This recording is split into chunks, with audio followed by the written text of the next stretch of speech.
Hey everyone, in this video, let's do a comparison of Tinytask, Autohotkey, and Power Automate.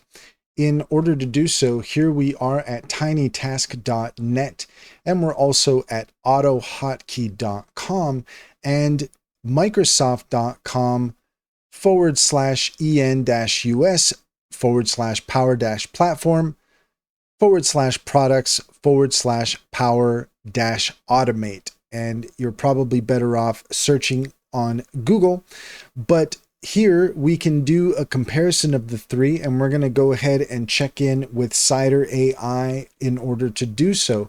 Cider is a fantastic extension for your Chrome browser that allows you to ask questions of AI at any time and get the answers you're looking for. According to Cider, here's a comparison of Tinytask, Autohotkey, and Power Automate, focusing on key features, use cases, and target audiences. First off, we have Tinytask. It is a simple automation tool that records and replays user actions on the screen. It has a very small footprint and it's easy to install, and users can record their actions and play them back. It has a user-friendly interface meant for quick tasks, and it's good for automating repetitive tasks like data entry, form filling, or simple workflows. It's practical for non-technical users looking for basic automation, and it's good for individuals seeking straightforward automation without a programming background. Autohotkey, on the other hand, is a powerful and flexible scripting language for Windows to automate almost anything.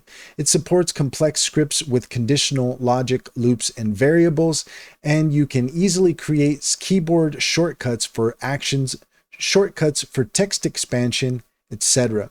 Users can create GUIs, manipulate windows, and control almost any aspect of the Windows environment. It's useful for automating complex workflows, text shortcuts, or creating custom keyboard shortcuts for frequently used applications, and it's ideal for developers and power users looking for extensive automation capabilities. Its target audience is tech-savvy users, developers, and IT professionals who require sophisticated automation tools. Power Automate, finally, is formerly known as Microsoft Flow. Power Automate is a cloud-based service that allows users to create automated workflows between applications and services.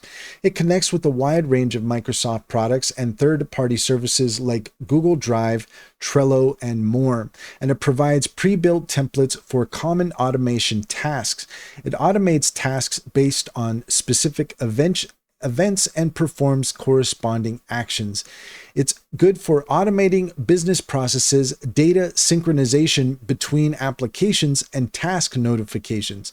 It's suitable for creating workflows that involve multiple systems and complex triggers, and it's for businesses and professionals looking for a comprehensive automation solution that integrates well with Microsoft services and other applications. And that's all there is to it. If you found this video helpful, please leave a comment and like and subscribe, and don't forget to set your notifications for more helpful tips. Also, if you're interested in taking advantage of Cider AI, take a look at the link in the description.